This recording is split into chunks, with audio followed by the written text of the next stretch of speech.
Жаңаөзен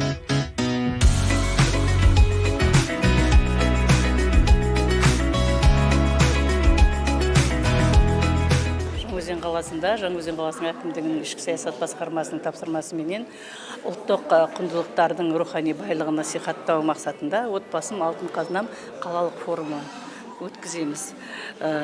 Форумға шақырылған осы Жаңаөзен қаласының тұрғындары, мұнайшылар, жастар, ата-аналар. Мақсатымыз осы айтып кеткендей ұлттық құндылықтарды насихаттап, отбасы ол негізінде осы ұлттық құндылықтармен сақталатын нәрсе. Отбасында осы ұлттық құндылықтарды насихаттап, жастардың тәрбиесіне өзіміздің ежелгі келе жатқан ата-бабаларымыздың өнегелі сөздерменен, өнегелі қасиеттерменен осы отбасының мықты жаңағы өзінің деген әрі қарай балдарын тәрбиелеуге көмегіміз тиеді ғой деген мақсатта осы бүгін форум өткізіліп отыр. Форумға қатысатын көбі деген Жаңаөзен қаласының тұрғындары деп атап кеттім ғой, арасында көбі жастар, жаңа отбасын құрып атқан, отбасын құрайын деп атқан, жұмыссыз жүрген жастар, солардың барлығына ең бір өмірдегі асыл, ең бір өмірдегі қымбат нәрсе ол отбасы. Отан да отбасынан басталады. Сондықтан да осы бүгінгі форумға сәттілік тілеймін. Енді жаңа оқу жылы бастап келе жатыр.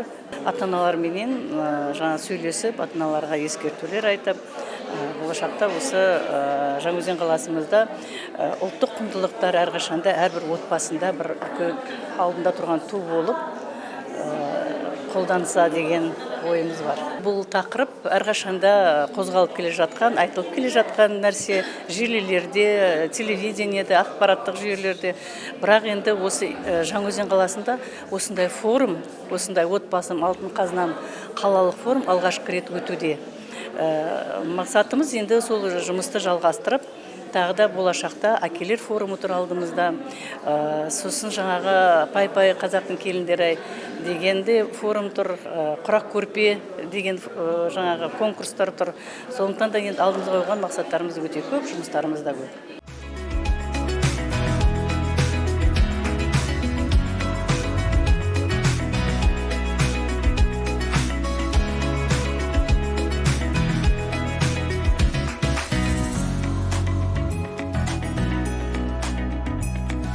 Халқымыз үшін отбасы қашанда қасиетті де қастерлі болсын.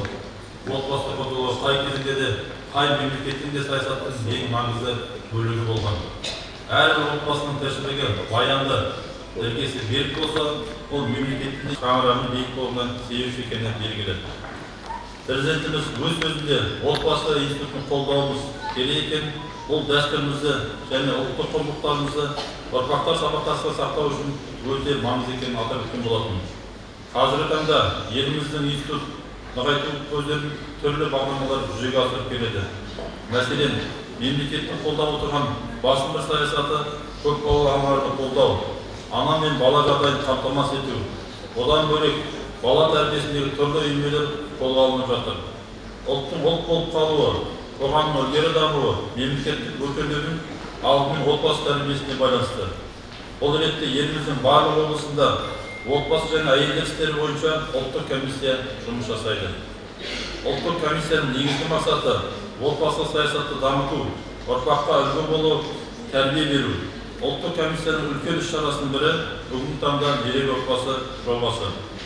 Жақында қалалық кезеңге өткізіліп, жеңімпаз отбасылар облыстық кезеңге жолдама алған болатын. Конкурсқа қатысушы ниет білдірушілер жыл сайын көбеймесе азайған емес. Осыған байланысты жат отбасыларының алдағы аға буын отбасыларын үлгі алып, өздерін тәрбиелеуге үлкен үлестерін қосуда. Отбасылық құндылықтарды сақтау мен дамытудың тек қана мемлекеттік бағдарламаларға сүйенбей, ұлттық мүддені биік қоятын әрбір отбасы, әрбір азамат өзінің парызы ретінде санауы керек. Әрбір отбасының өскен тәрбиелі білімді ұрпағымыздың елдің ертеңгі өмірінің қандай болатыны біздің болашақтың кепілі болады. Отбасының беріктігі оның әлеуметтік жағдайымен өлшенбейді. Сондықтан отбасы институтын қолдау тек қана мемлекеттік органдардың міндеті деп қарауға болмайды. Мемлекеттен қаншама қолдау болғанымен адам өз отбасын сақтап дамытуға өзінің жауапкершілігін сезінбесе, бұл түкке тұрмайтынын түсінуіміз қажет. Баршамызға күш біріктіре отырып, жас ұрпақты өз отбасына жауапкершілікпен қарайтын азамат есебінде тәрбиелеп шықса, нағыз үлкен жетістік сол болмақ. Отанына адал қызмет етеді. Бүгінде бәріміз үйімізге жиналып, осы отбасылық форумның арнайы жобасына келіп отырмыз. Енді бұған себепші болған қысқаша айтып өтейін. Бір қынжылыс болды. Жалпы осы Жаңаөзен қаласында Бұрғылау дейтін үлкен мүйізі қарағайдай мекеме бар. Ол жерде 2000-ға жуық адам қызмет жасайды. Бүгінгі таңда жасыратын жоқ, 80-ге жуық мына соттың атқарушы парақшалары бүгінгі күнде сол жерге тапсырылады. Яғни сол 2000-ға жуық отбасының 1600-дей отбасы ажырасқан болып есептеледі. Сондықтан бұл енді үлкен қасірет деп айтуға болады ма? Сондықтан енді бұл жобаны біз ары қарай тоқтатпай жалғастыруға міндеттіміз. Жалпы енді осындай жобалар қысқаша өзімнің өмір жобамды айтып кетейін. Осы отбасы лайк дейтін кезінде жоба болған, осы Түпқараған дейтін ауданда. Сол жерде Нұртоған Тұржанов Бекешұлы дейтін соттың төрағасы 2 жылдың үстінде сол жерде қызмет жасады. Бірақ сол өзінің қызмет барысында ажырасуға келген жастарды ажыратпайтын. Сосын уақыт беретін белгілер бар. Сол уақыттың арасында кейбір отбасылар өздері қайтадан табысып, өздері бүгінгі таңда үй болып кеткенмен өзім куәмін. 2 жылға жуық көптеген осындай ажырасулар тоқтағаннан кейін соңғы уақытта жастар сотқа жүрмеуді азайтқан болатын. Сондықтан бұның бағыттары бүгінгі қоғамның үлкен дерттері болғаннан кейін біз осы жобаға мүдделіміз және міндеттіміз. Алдағы уақытта елдің болашағы біздің отбасыдан басталады. Соны ұмытпағанымыз абзал. Бүгінгі форум спикерлеріне сәттілік тілеймін. Барша азаматтарға рахмет айтамын.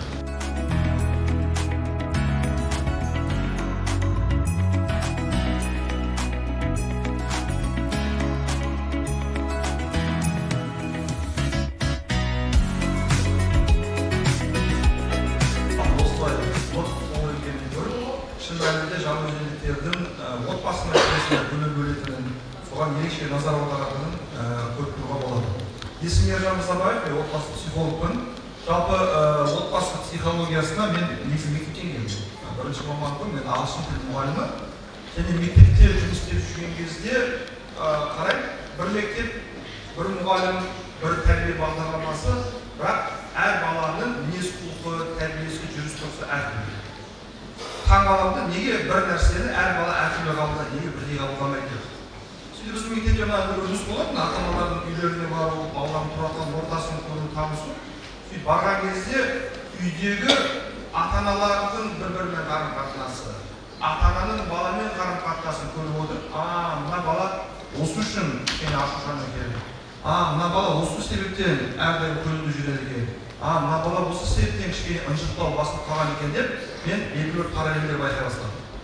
Сөйтіп мынандай ой түйдім, демек мәселе баланың қаншалықты жақсы мектепте оқығаны емес, мәселе баланың қандай отбасынан шыққанынан.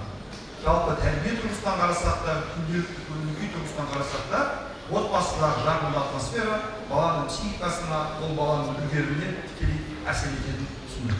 Сөйтіп мен педагогика психология мамандығы бойынша магистратураға оқуға түсіп, магистратураны аман есен бітіріп, алған білімімді мектептерде кішігірім практика жасай бастадым.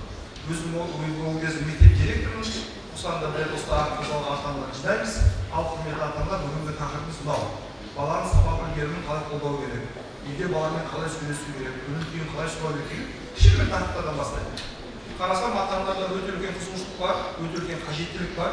Бұл неге жаймасқа деген оймен білім саласынан мемлекеттік қызметтен шығып, жеке отбасы психолог ретінде жұмыс істей бастады. Сөйтіп мынау пандемия кезінде балалардың үйде болғанын, ата-аналардың үйде болғанын, нағыз отбасылық сынақ сол кезде болды. Жай күндері азында кетіп кешке келіп жүруге болады екен. Бірақ бір адаммен 24 сағат бір жерде отыру қиын екен. Бала азында мектепке келіп кешке сайын келсе, нормально 2 сағат шыдауға болады екен. Бірақ азынан кешке тастап отырса қиын екен. Сол сәттерде өкінішке орай біздің қазақ елі кәдімгідей отбасы институтының бір сынағы болды. Сол сәттерде енді қалаға шыға алмаймыз, семинар өткізе алмаймыз, тренинг өткізе алмаймыз, андына консультацияға келе алмаймыз, бәріміз онлайнда өте бастады. Сол жерде біз отбасы академиясы деген платформа құрып, сайтымызды ашып, отбасыларға арналған дайын видео сабақтарды жазып, оларды платформаға жүктеп, адамдарға тарата бастадық. Отбасы академиясы сол кезде солай бастау алды. Қазіргі таңда біздің платформада 2300-ден астам кісі тіркелген, әртүрлі курстан өткен. Және бір жақсысы біздің курстан өткендігі біз сертификат береміз. Сол жерде сертифицированный күйеу дайындаймыз. 3 жыл гарантиясы бар. Сертифицированный әйел дайындаймыз. Тоже 3 жыл аздау, 3 жыл гарантиясы бар. Сөйтіп біздің түлектер сертификатталған ата-ана, сертификатталған күйеу, сертификатталған әйел дәрежесіне жетіп жатады.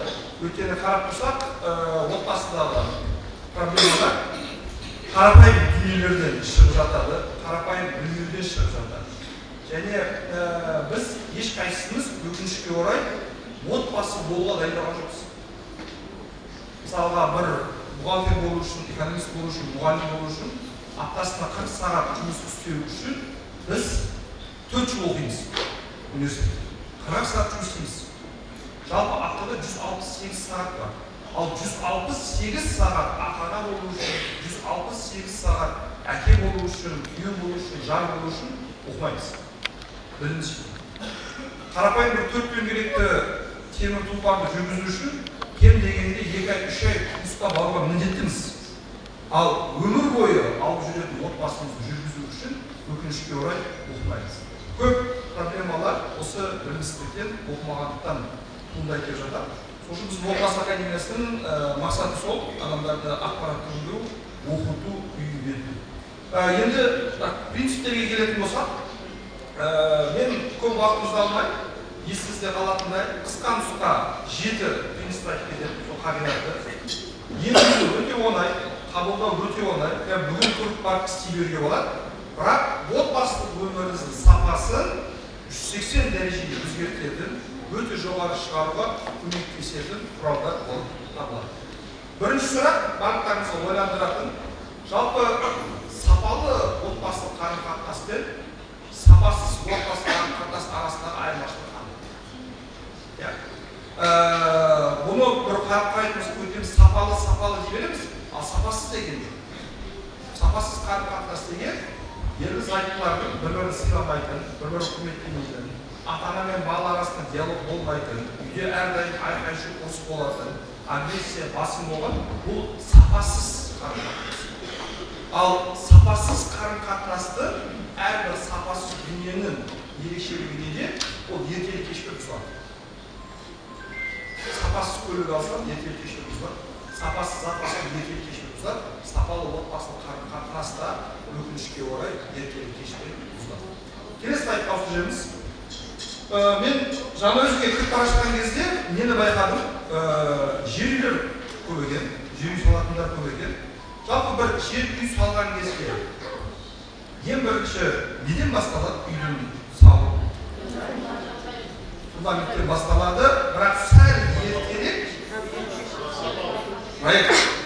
жобалаудан басталады. Мына жерде фундамент үй жеңештерсіз, тікелей фундамент жасасаңыз, одан кейін мына жер жетпей қалды, мына жер сыймай қалды, мына жер болмаған, есі келмей қалды деп шатасып қайтадан біз түсіндіріп жүреміз. Сол үшін ең біріншісі жоба және іргетастан басталады. Алдымен біз теориялық білім алуымыз керек. Алдымен көзімізде бір үйді жандандыруымыз керек. Одан сызып бөлуіміз керек.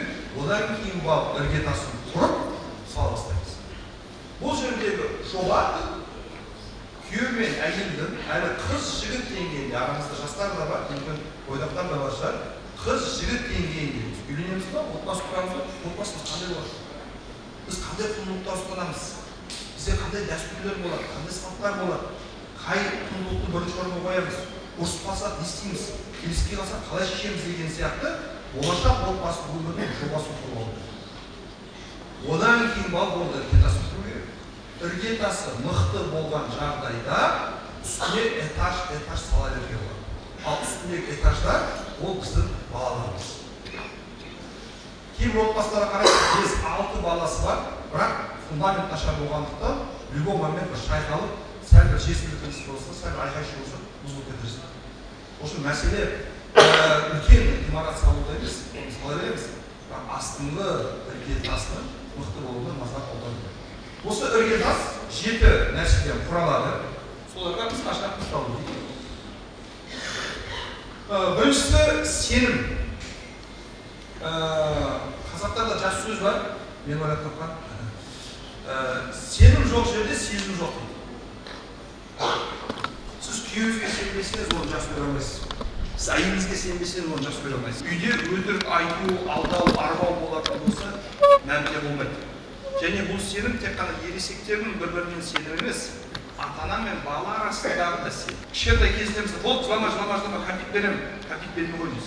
Болды, жылама, етін алып беремін, әпермей қойыңыз. Жақсы, барамыз дедіңіз, бармай қойыңыз. Болды, келесі қыдыруға апарам дедіңіз, апармай қойыңыз. Не болды? Баланың ата-анаға деген сенімі жоғалды. Әйелдің күйеуге деген сенімі жоғалды. Күйеудің әйеліне деген сенім жоғалды. Сенім жоғалған атмосферада жұрттар, отбасы мүшелері өкінішке орай бір-бірінен дұшпан бола бастады. Тағы қандай бір алаяқтық жасайды екен, тағы не деп алдайды екен, тағы не деп арбайды екен, тағы қандай бір арамдық шығып қалады екен деп сеністікпен бар. Ал бұл сәл бір нәрсе болып қалса, тікелей айқай шу ұрысқа алып келеді. Келесі қолдау көрсету өте маңызды. Қолдау көрсету деген сөз жақсы күндерде бірге болу, сәтсіздік қолдау көрсету, сәтсіздікте жұбата білу. Өмір болғаннан кейін өкінішке орай ол шындық тек қана қуанышты сәттерден тұрмайды. Кейбірде қайғылы сәттер де болады. Сол қайғылы қуанышты сәттерде отбасы мүшелерінің бірге болуы. Яғни отырып алып, біз туған күндерді қалай тойлаймыз? Білесіздер мысалы, кейбір отбасылар бар, туған күн тойламайды, наурызды айтамайды, туған күн тойламайды, отбасы атмосфера, шара жоқ. Ал ғалымдардың зерттеуі бойынша мынандай статистика шығарған, егер дейді, отбасылық өміріңізге қарап, артқа қарап, ішіңізде жылы естеліктер оянатын болса, сіздің ары қарай бақытты болуыңыздың гарантиясы 94%. Ал егер артқа қараған кезде бір жылы естелік жоқ болатын болса, онда өкінішке орай отбасы ұзаққа барады. Кеше ғана Астанада жеке қабылдауға бір әйел кісі келіп, күйеуімен проблемалары бар, балалық шақ туралы сөйлесіп жатырмыз. Балалық шағыңызда бір бақытты сәт айтып беріңізші деді. Бір бақытты момент. Айта алмады. Сөйтіп бір сәтте жылап жіберді да, ең бақытты сәтім дейді, анамның жұмыстан келгені. Өйткені анасы саулада, жиі командировкада болады, сол келген кезде, көрген кезде қуанышты сәтім сол болады, қатты сағынды. Балдарымызды бізді сағынады, балдарымызды бізді іздейді. Бақытты сәттер көп болған сайын қарым-қатынасымыз нығаяды, және бұл бақытты сәттер отбасылық өмірдегі кикілжіңнің баннері болады. Қатты бір қақтас болған кезде естеліктер көп болатын болса жұмсақ өтеді, естеліктер аз болатын болса өкінішке орай өте қатты және ауыр өтеді. Қуанышты сәттер, қайғылы сәттерде қолдау көрсету, білдіру. Және сіздерден өтініш, қолдау көрсеткен кезде көп ата-аналардың жасайтын қателігі балам жылама ештеңе болмайды. Көп ер азаматтардың әйелдерін жасайтын жұбататын, мақұл, не болды, шешеміз ғой, біресе болады. Көп әйелдердің не мұнай бас, жігіт емессің ба, қоя сал дейміз да, психологияда бұған адамның сезімдерін құнсыздандыру дейді. Қайтаға, жылағың келады ма? Жылап, мұнай басың ма? Мұнай бал, аштанасың ма? Аштанар, мен сені қасындамын, мен сені түсінемін, мен сені қолдаймын. Және адамға сол эмоцияларды переживать етуге мүмкіндік беріңіз, мүмкіндік берген кезде адам өзі жеңілдеп қалады. Әйтпесе бізде андай жыламайтын, мұнаймайтын, қуанбайтын, қатайып қалған робот сияқты адамдар тәрбиелеп шығамыз.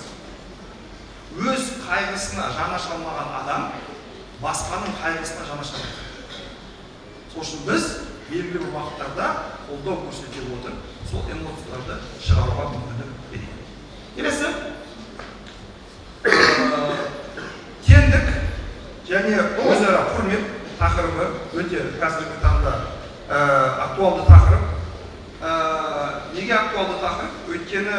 біз адам баласының мынандай табиғатында мынандай нәрсе бар да, біз өзіміздің тенімізді құрметтеп қабылдай аламыз.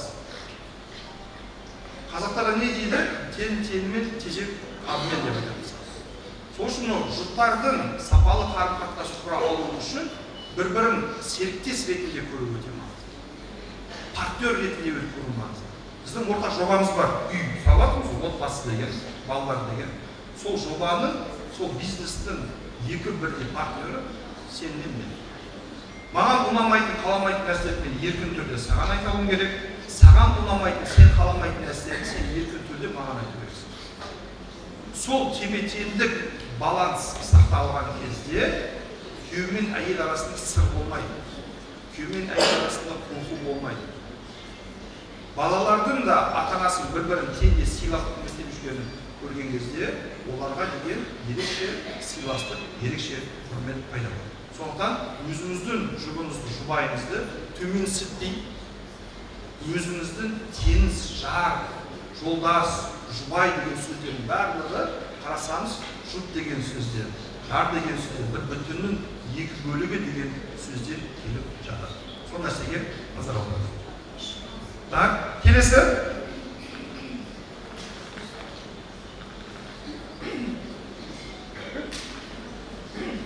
Так, эмпатия мәселесі.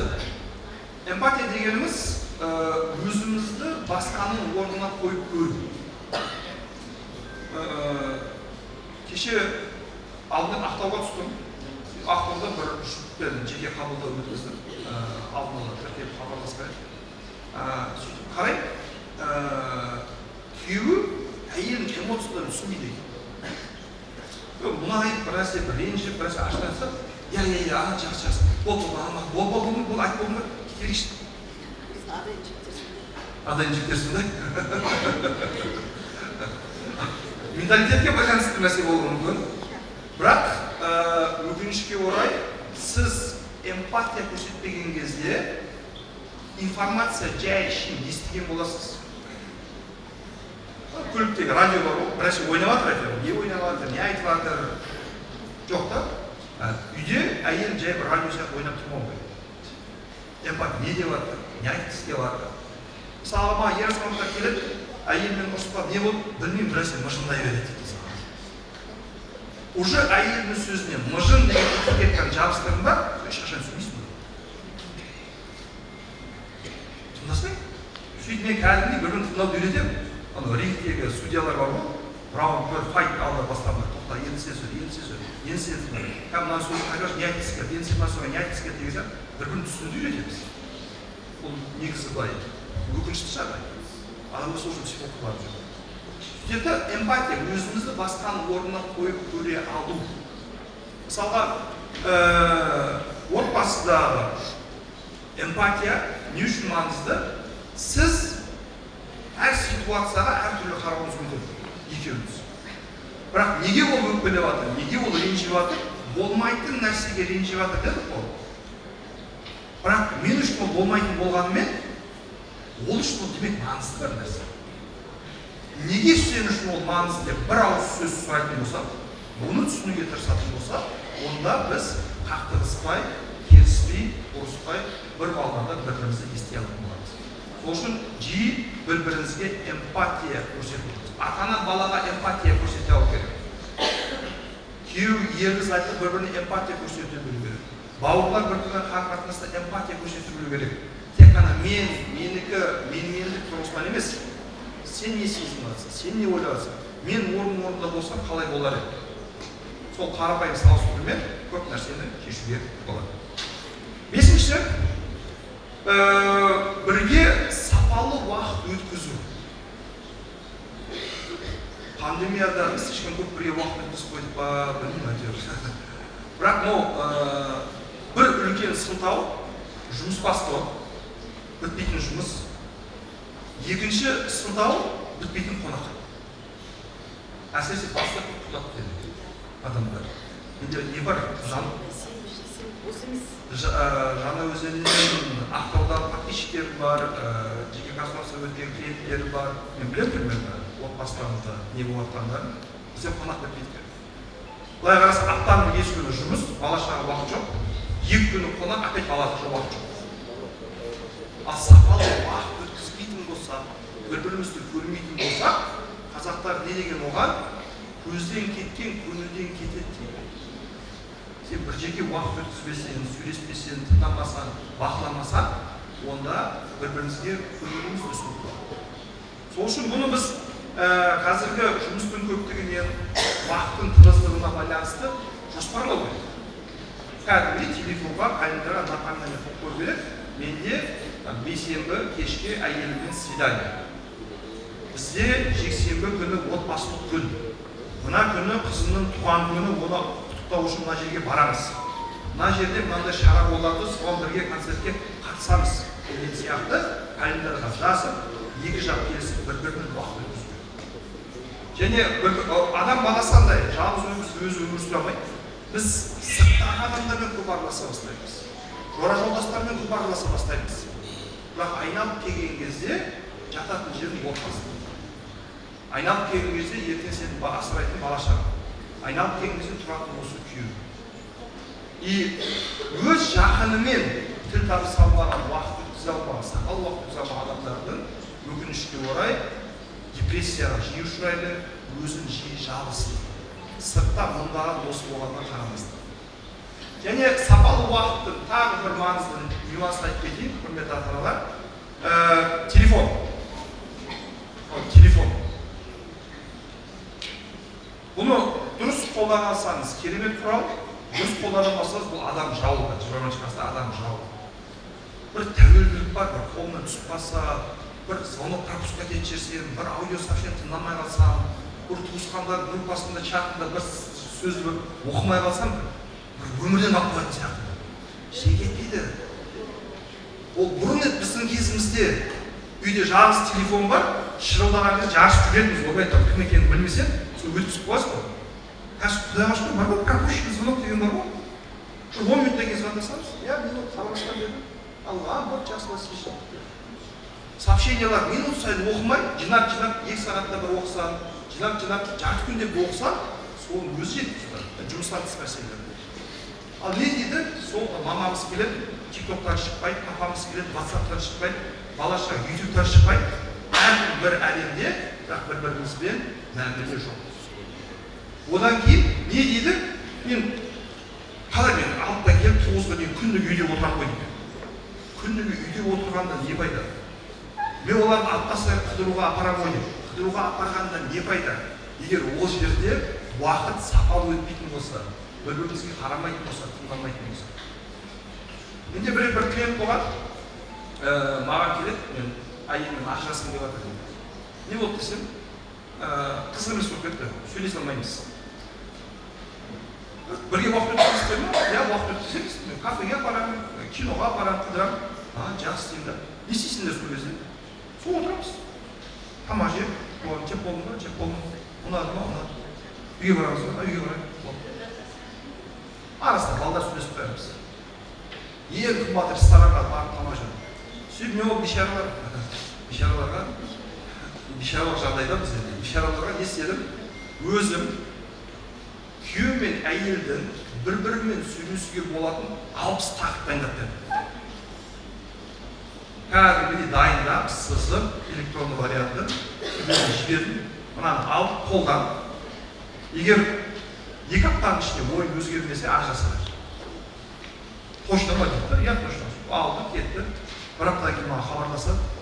Ереке, Алла разы болсын, мына сұрақтар керемет сұрақтар екен. Әйелмен сөйлесе бастадым, басқа қырынан таныдым. Акат сөйлесуге болатын адам екен, өте қызық адам екен. Мына ажырасқан болды. Қазақ еліне плюс бір сақтап қалған отбасы. Келеді, не туралы сөйлесіп бірге қаламыз? Менің кәсібім басқа, айтишник, ол үйдің әйелін не сөйлесеміз дейді. Мен оларға қандай сұрақтар бердім? Мысалға, балалық шағындағы ең үлкен қиындық не өтті басында? Көбісі күйеу әйел туралы білмейді ондай нәрселер. Өміріндегі ең маңызды 3 оқиға қандай? Және вообще бір анкета сияқты емес. Мынау деген не үшін? Не болды? Айтыңдаршы, мен сені танығым келеді. Осындай тереңірек түсетін сұрақтарды қойсақ, біз бір-бірімізге жақындай түсеміз, бір-бірімізді жақындап түсінетін боламыз. Біз әкімдерді күтеміз. Әкімді, вообще адам күткенді жақтырмаймын. Қазір ең қымбат зат ол уақыт. Әркім уақытты біз қадірлеуіміз керек.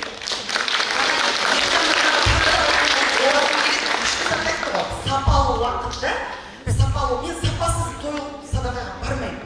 Садақаға барамын, тойға бармаймын. Бір жаңа мәлімет алмайтын жерге бармаймын. Маған жаңашылдық керек. Бүгінде шынымды айтайын, Жаңаөзен халқына осы амандасып келейік. Жаңаөзен халқының халы ауқатын білейік. Мотивациялық кішкене тұжырымдарымызды айтайық деп келіп тұрмын. Жалпы әйел адам менің тақырыбы бұл өзіңіз көріп тұрсыздар. Азаматтық қоғам дана ана саналы бала. Әке жоқ бұл жерде. Мен феминист емеспін, бірақ ойлап қалмаңыздар. Әкеге деген құрмет ерекше. Жалпы біз Қазақстан Республикасы құқықтық мемлекет құру жолындамыз да, біз өзіміз айтамыз, біз зайырлы құқықтық мемлекеттің фундаменті азаматтық қоғам. Азаматтық қоғамда барлық қарым-қатынастар сенім мен сыйластық негізінде және заңға ғана бағынады деген сөз бар теорияда. Біз оны қалай жүзеге асырып жатырмыз? Мен ойлаймын, ең басты менің принципім ана жақсы болу керек. Дана болса ана, ол ешқайда да жанұя кетпейді. Қазір соттарда жағдай өте қиын. Слайдты қоса қойыңызшы, статистикаға үңілейік. Неке бұзу туралы даулар бойынша жоқ, жалпы неке бұзу туралы даулар бойынша статистика жоқ па? Ол менде бар қағазда. Сіздер тек татуласып көрсетіпсіздер. Статистика упрямая вещь деп айтады ғой. Өңір соттарында 2020 жылы 2020 неке бұзу туралы 2200 талап қойы түсіпті, ойлаңызшы. Енді қараңыздар қарата, 2021 жылы 2902 талап. 902 талап. 2022 жылы 3101 талап. 2023 жылы 3049 талап. Ал 2024 жылдың 6 айында ғана 1882 талап түсіп отыр. Көріп отырсыздар ма? Өсіп жатыр. Біз азайып отырған жоқ неке бұзу туралы арыздар. Жансейіт мырза да айтып өтті. Бізде бұрғылау деген мекеме бар, 80% атқарушылық қағазы бар. Бізді жаңағы қобалжытатын, судьяларды алаңдататын, шыннан да жағдайы бар, табыс табатын семьялар бұзылуда. Бізде Маңғыстауда көп ер азаматтарымыз жаңағы мұнайда жасайды. Айлық табыстары жақсы. Бұлай әлеуметтік неге әкеліп тірейік десек. Барлығының алимент төлеуге жағдайлар бар. Алимент төлейін ба, кете берсін дейді.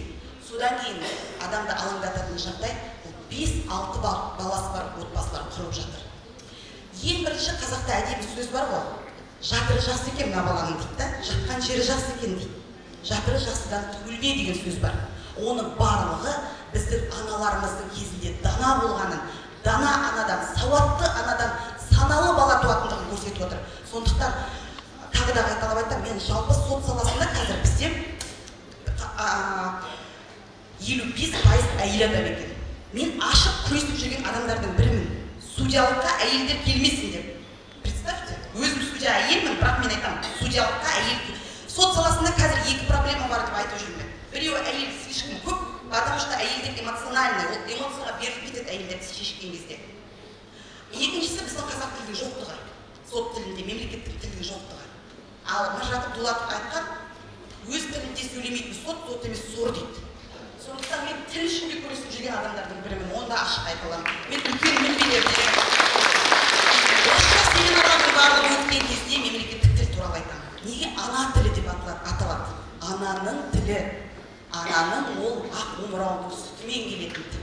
Сондықтан біздің аналар өз тілінде сөйлеп, балаларына әлдейін айтып, бесігін тербетіп, сауатты болса, мейлі ол ана жұмыс жасамай-ақ қойсын, үйде отырып, шайын қайнатып. Менің 7 баламның 3-еуі ұл, 4-еуі қыз. Үлкен ұлым қазір 25-те, үйленген жоқ әлі. Мен айтамын, үлкен ұлыма, енді соны кезегі одан кейін қыздар кетеді, сосын ұлдар кішірек одан. Маған деймін, шай қойып үйде тамақ пісіретін келін әкелме, бәрібір бөлек тұрасың ғой балам деймін. Маған кітап оқитын әлдейі бар. Менің ұрпағымызға әкелген қалатынына Тоқабайдың ұрпағын саналы қылатын, дана келін алып кел, дана ана болсын бұл ұрпаққа деп тілеймін мен Құдайдан. Шынымды айтайын. Себебі біздің қазақ, біз аз ғана қазақпыз. Біздің территориямыз қандай үлкен. Біз әлі күнге дейін сол қазаққа Сингапурға барып қараңыздаршы, Сингапурда екінші бұл өте бір қала мемлекет қой. И ода адам көп. Сингапурда екінші балаға кімге ғана рұқсат беріледі? Жоғары білімі бар анаға ғана рұқсат беріледі екен. Ойлап қараңыздаршы, жоғары білімі жоқ анаға рұқсат берілмейді. Мен жалпы үйде декретте отырған кезде мына қоғамдық ұйымдармен араласып бүгін мен сотта процесі болса да кейінге қалдырып келдім. Статутты қабылдап, менің айтатыным, мен әрқашанда татуласу туралы көп шараларға қатысып жүремін. Енді татуласуға келейік. Татуласу тағы да әкім мырзаның сөзі ұнады. Шынында да бізде ондай отбасы лайф деген программа болды. Ол ешкімнен қолдау таппай, ол 2 жылдай жұмыс жасап, Нұртоған Перкешұлы жұмыстан шығып келгеннен кейін өліп қалды ол, шынымызды айтайық. Бізде қоғамда, үкіметте жаны ашымай. Мен айтам, сотқа дейін келетін паралар бар, жұптар, оларды міндетті түрде үкіметтік емес ұйымдарға грант қылып беріп жіберу керек, ойнату керек. Сондай біз залға досудебный порядок, сотқа дейін реттеуді міндетті енгізуіміз керек. Олар шауып сотқа келмеу керек. Әйтпесе ашылған столды ұрып, әйелдер келіп, мен онсыз өмір сүре аламын. Әйелдеріміздің аналары, жаңағы қыздардың аналары сотқа келіп айтады, ішіме сыйған қызым сыртыма да сияды. Сондай аналар көп қазір. Олар біз батыстық психологияға, философияға еліктегіміз келеді. Бірақ біздің психологиямыз бен философиямыз мүлдем басқа ғой. Соны әлі түсінбейміз. Біз еркіндік іздейміз. Сендер ойлайсыңдар ма, менде еркіндік бар деп? Менде еркіндік жоқ. Мен өзенге келу үшін 3 күн бойы күйеуімнің башқысына түктедім. Кейде башқаны түктемеймін, домоработницаны түктеймін. Чтоб рұқсат алу үшін. Бірақ оны мен ущемление моих прав деп ойламаймын. Әкімге де алғыс айтуға рұқсат етіңіздер. Мен соңғы 2 жылда қатысқан форумдардың ішінде бірінші әкім екен алды. Әкімнің алдында сөйлейін деп отыр. Біздің әкімдеріміздің мүмкін саяси шешім табу керек тұстары болса, бұл кісілер тыңдай кетсе, тіпті жақсы болады. Мен кіммін, не істеп жүрмін, және 2 аманат, бір 2 ұсынысы бар, соны айтайын деп түйдім. Өтеген Өсер Өтегенұлы, біз Маңғыстаудың азаматымын, психолог емеспін, педагог емеспін, мемлекеттік қызметкер емеспін. Жай қарапайым қоғамның бір мүшесі, мүмкін қатысып отырса көшеде өндірістік қызметтің қызметкерімін. 4 баланың әкесі, жолдасым анам бар, толыққанды орташа өмір сүріп жатқан отбасының мүшесімін. Сексеуілмен ұрып сындырасын деймін. Өзіміз айтып бір-бірімізді көтермелеу керек болды. Менің ең басты қағидам үкіметті, мемлекетті жамандамау. Үкімет маған не береді емес, мен үкіметке не беремін дейтін қағидадан басталған жорық. Бұдан бірнеше жыл бұрын әкелердің белсенділігін көтеру керек дейтін қоғамда қызу талқылаудың басталғанын сезіп көрдік. Әкелердің белсенділігін төмендеген кейбір дәрежелерін көрдік, қынжылдық. Ол үшін біз жатып алып, тонымызды көтертіп, үкіметті жамандап, ананы жамандап, қоғамды жамандап, Фейсбукта әртүрлі әңгімелер жазып, таласып, ондай әрекет жасаған жоқпыз. Мен не істей аламын деген сұрақ болды. Осы сұрақты әрбіреуіңіз өздеріңізге қойсаңыздар, қоғамда мүмкін келеңсіз жағдай болмас еді. Мен не істей аламын, мен қалай көмектесе аламын, мен қоғамға қалай үлес қоса аламын дейтін тақырыптан басталды. Жорық деп отырған себебі, ұлымның да, қызымның да ата-аналар жиналысына қатысатын жалғыз әке болдым. Жыл 12. Сол жерде әкелердің не үшін қатыспайтындығы мені қызықтыра бастады. Сосын класстың, сыныптың әкелер аналарын жинап сол жерден сөйлесуге, одан кейін мектептің басшылығына шығып, содан кейін көрдік 100 мектеп 2000 әкені жинап алдынан өткен екенмін. Қандай мәселе бар, неге бұлай, неге олай болып кетті, неге дәреже төмендеп кетті. Көбінің айтатын бір-ақ қана сылтауы болды, қолымыз тимейді. Қызық үшін біз әлеуметтік жаңағы зерттеуді жүргізіп көргенбіз кейбір әкелерге. Олардың әлеуметтік желісіндегі 24 сағаттың 8-9 сағаты әлеуметтік желіде отырғандығын біз көрдік. мен де мемлекеттік қызметкер болып, мен де өндіріс қызметкері, менде де уақыт шектеулі. Бірақ қоғамның осы бір жарасына үлес қосайықшы деген ниетпен әкелер форумын өзіміз әр мектептерді аралап өткізе бастадық өзім. Үкімет біздің сөзімізді тыңдамайды дейтін тағы бір қағида бар. Солай ма? Айтасыңдар ғой, біздің сөзімізді кім естісін? Ал бірақ саналы түрде жеткізу, саналы түрде ойды өткізе алу дейтін мәселені өзіміздегі жауапкершілікті ешқашан ойламаймыз. Біз айта бердік, ең соңында министрліктен келіп, Қазақстан альянсы келіп, әртүрлі қандай ұсыныстарыңыз бар деп бізге сөз берген кезде, үкіметте бізді тыңдайды екен-ау деген ой қалыптасты. Сондықтан айтатын, үкімет маған не береді емес, мен үкіметке не беремін.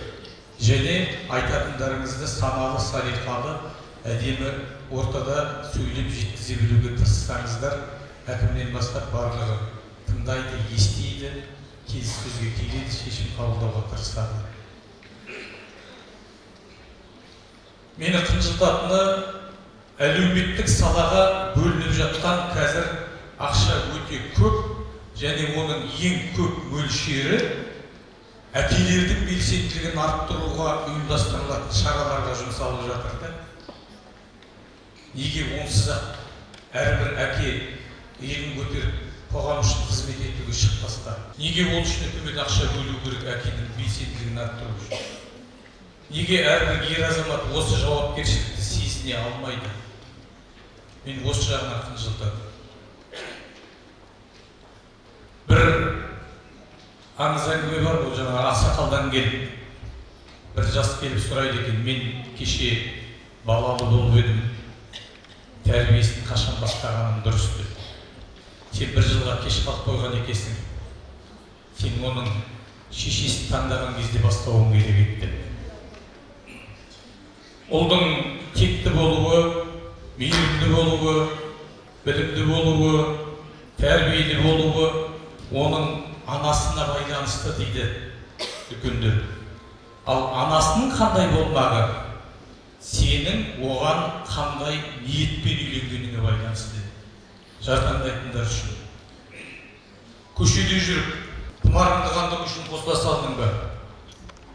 Әлде ата-анаңды қуанту үшін, өзіңді бір нұрға бөлу үшін қосылдың ба? Мүмкін ақсақалдарды ертіп жүріп, тек ауылдан өзің таңдаған жерден жаңа көрші азаматын таңдаған көлекең сияқты. Тек ауылдан іздеп жүріп, үлкендердің нұсқауымен қосылдың ба? Барлығы байланысты. Жаңа сіз айтқандай, енді осы пікір алмасуды басқа аудиторияларда, әсіресе мына өндіріс мекемелерінде жалғасын тапсы деп айтқым келеді. Енді Екатерина Қосына бірінші сізге рахмет. Мен енді жаңа оқу жылы басталғаннан кейін өзім сұранғанмын, сол сұранысымды қабылдап, спикер қылып ортаға шығардыңыз. Енді бізде осы әр нәрсенің өзінің бір себебі болады, жер тұрмаса шөптің басы меймандамайды деген сияқты. Осы форумда өткізу өзінің бір себебі бар. Оның себебі осы қаладағы жастарымыздың арасындағы қазіргі жағдай. Біз оны бірнеше рет қала әкімдігінде комиссия мүшелерімен, депутаттармен, мәслихат депутаттарымен, әртүрлі деңгейдегі қала активтерімен біз бірнеше рет талқыладық. Сол талқылаудың нәтижесінде қала әкімдігінде біз ұсыныс жасап, Жансейіт Стаханович Ғалымқұлович, сізге көп рахмет. Біз осы үлкен талқылаудың негізінде ішкі саясат бөліміне қаражат қойып, осы форумдарды ұйымдастыру бойынша соның негізінде өткізіліп жатқан форум. Сондықтан енді қала басшыларына үлкен рахметімізді айтып қояйық.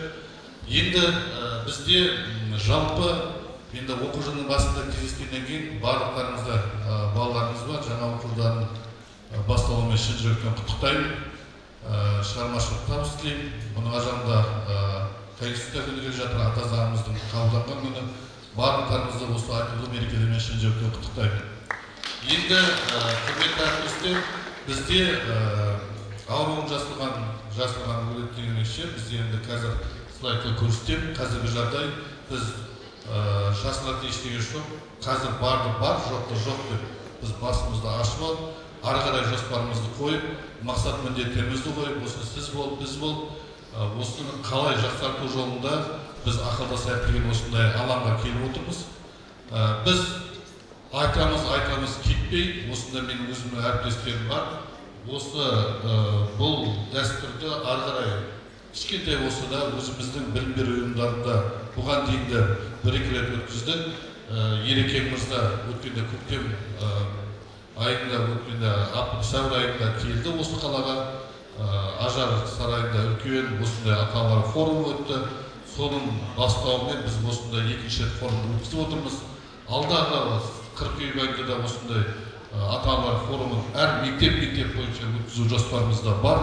Даже одан ары қарай да біз кәсіптік бағдар беру бойынша да осы мектеп түлектерінің ата-аналарына арналған форумдар өткізу жоспарымызда бар. Енді бізде жалпы қала бойынша 36.000-дай оқушымыз бар. Анығын айтқанда 35.900-дей. Соның тең жартысы қыз балалар. Бізде күн тәртібінде ең өзекті болып отырған мәселе қазіргі таңда біздің жасөспірім қыздарымыздың ерте жүкті болуы. Жасыратын сөз жоқ. Қазақта сөз бар, ұлтыңды тәрбиелеген кезде алдымен қызыңды тәрбиелейді.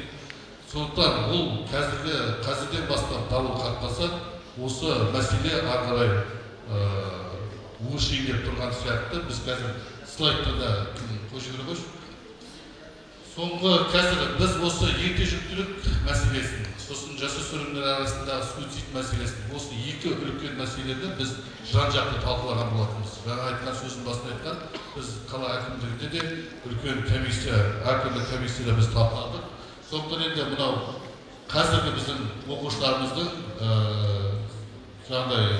анализ жасағанда мына отбасы саны бүкіл жалпы мектеп бойынша отбасылардың саны 15.661 болатын болса, ол жерде ата-аналар саны, оқушы саны, соның ішінде толық отбасына оқушы саны, толық емес отбасына тәрбиелейтін оқушылар, анасы жоқ оқушылар, әкесі жоқ оқушылар, көп балалы отбасынан шыққан тәрбиелейтін оқушылар, аз қамтылған отбасына тәрбиелейтін оқушылар, өгей әкемен даже тұратын балаларымыз, сосын енді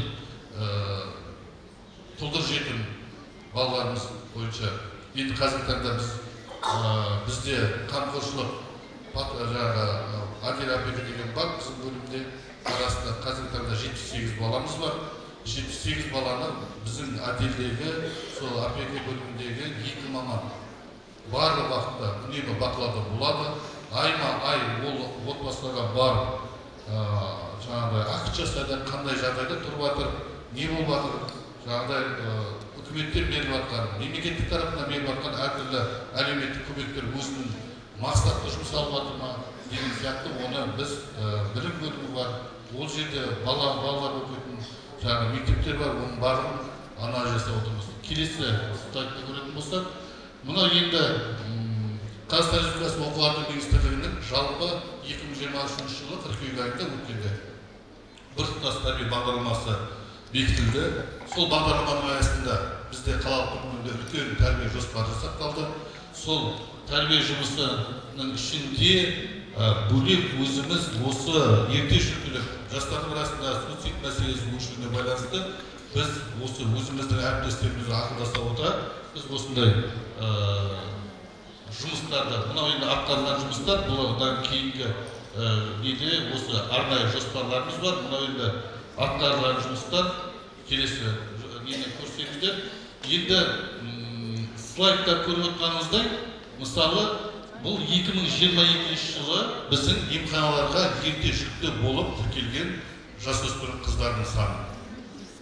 Мысалы 2022 жылы 59 болатын болса, 2023 жылы 46. Ал қазіргі таңда 2024 жылдың 5 айының қорытындысы бойынша қазір уже 29. Біз енді бұл емханалармен сверхлесеміз, себебі 3 ай каникулдың кезінде бұл сан қандайға барды. Біз дәл осы ерте жүктілік мәселесін анализ жасадық. Қазір келесі слайдты қойыңыз. Анализ жасағанда мынау енді оқитын. Мысалы, ең бірінші мына слайдта кішкене қысымдырып естегесін дұрыс көрінбей тұр. 2006 жылғы бала, мысалы 2006 жылғы бала кешкі мектепте оқиды, ол емханаға тіркелген уақытта мектеп бітіріп слайдты кішкене созылыңқырап өтсінші. Келесі слайдты қойыңыз.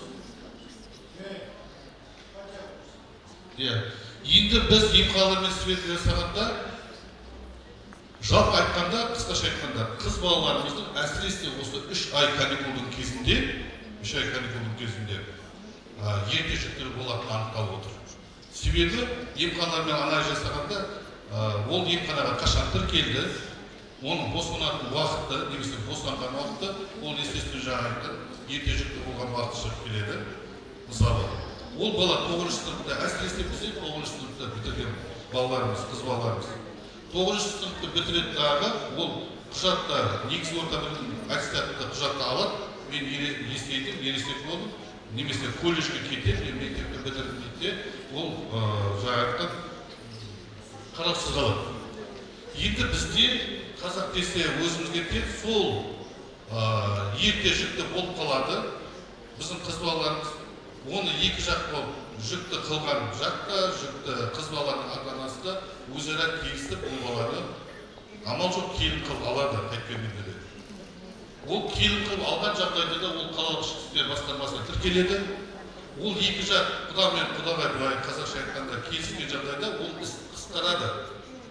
Ол іс қысқарғанмен жасөспірім қызға жаңағыдай жыныстық қатынаста болған үшін олардың үйленген жігіт ол шындығы керек педофилдердің списогінде болады. Ол өмір бақи педофилдердің списогінен алынбайды. Оны біздің ата-аналар түсінбейді. Бізде мынандай сөз бар.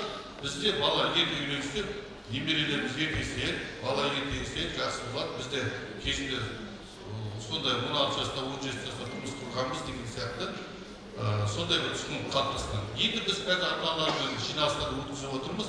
Қазір құқық қорғау органдарымен жиі кездесу, прокуратурамен кездесу ұйымдастырып, осының заңдылық жағын, яғни сіз айтқан, бізде құқықтық сауаттылық деген өте нашар. Ауызекі әкімімен айтқан жасөспірімдердің арасында осындай құқық бұзушылықтардың себеп салдары ары қарай да оның нәтижесі қалай болады, баланың болашағы қалай болады, ешкім басқармыз келмейді. Келесі слайдты қосамыз. Енді сондай құқықтық сауаттылықты қазір арттыру бағытында ата-аналармен біздер жиі кездесулер ұйымдастырып жатырмыз. Енді мына жерде ерте жүктіліктің отбасы жағдайын қарастырып келгенде ерте жүктіліктіне 46 баланың отбасы 37-сі толық отбасына шыққан. Ешқандай мәселе жоқ. Ол бір әлеуметтік көмекке мұқтаж отбасы болып, ол бір қараусыз қалған бала емес, ол әке шешесі бар толық отбасына шыққан қыз балалар. Енді некеге тіркелгендігі туралы жас ерекшелігіне қарай неке тіркелмеген. Ары қарай. Енді Маңғыстау облыстық білім басқармасының ерте жүктіліктің алу бойынша міне манағы айтқан оқу жылының ішінде осындай жоспар құрылды. Слайдтың басында көрсетіп кетті атқарылған жұмыстар бойынша. Келесі аяқталған суицид болған мектептеріміздегі оқушылар. Суицид аяқталмаған болып екіге бөлінеді. Аяқталған ол өзіне өзі қол жұмсап, ол ойдың еріп болып кеткен оқушыларымыз өкінішке қарай. Аяқталмаған ол өзіне өзі попытка жасап аман қалған. Бұл енді біздің төрт оқушымыз. Біз осы уақытта да алдағы уақытта осының алдын алу бағытында біз қазір жоспарлар жасадық. Бұл жерде де ата-аналар тарапынан үлкен бізге қолдау керек. Сондықтан енді алдағы уақытта да құрметті мысалы мәслихат депутаттары бар, фракция мүшелері бар, осы қаламыздың мекеме басшылары бар. Бірге үкіметтік емес ұйымдарымызға сізден енді біз байланыста боламыз. Алдағы уақытта осыны біз болып, сіз болып осыны қалай жақсарту бағытында шаралар жасауымыз керек. Аяқтан рахмет, осы қысқаша айтайын.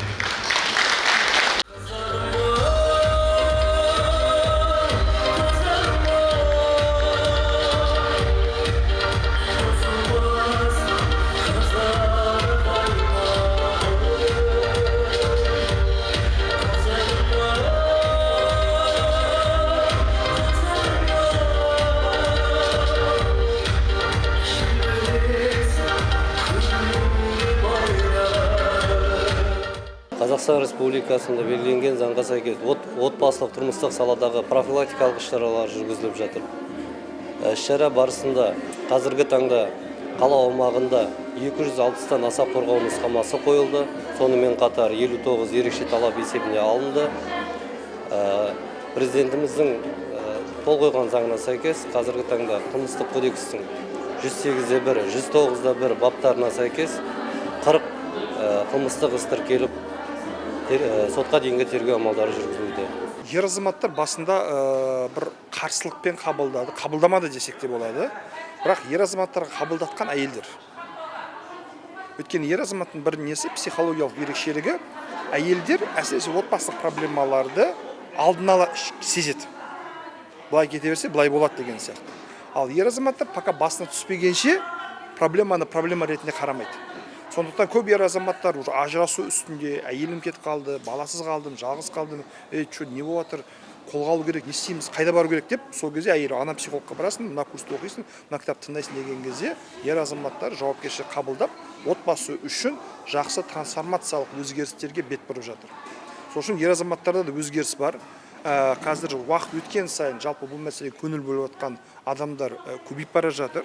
Бұрын психолог тек қана әйелдермен ғана байланыстыратын болса, қазір өздігінен психологқа келетін ер азаматтар бар. Жеке онлайн, офлайн түрде хабарласатын, кеңес алатын, отбасы мәселені шешуге талпынатын ер азаматтар көп. Біз тек қана соларды былай дәріптеп көрсетпейміз да, адамдар біле бермейді. Негізі біз жаман нәрсені негативті көрсетеміз. Ажырасу, ұрысу, психолог тек қана әйелдерге керек па деген сияқты. Мына жағын көрсеткен кезде басқа ер азаматтар да ынталанып, барып жатыр екен, мен де барсам болады екен деп кішкене жігерленеді деп ойлаймын.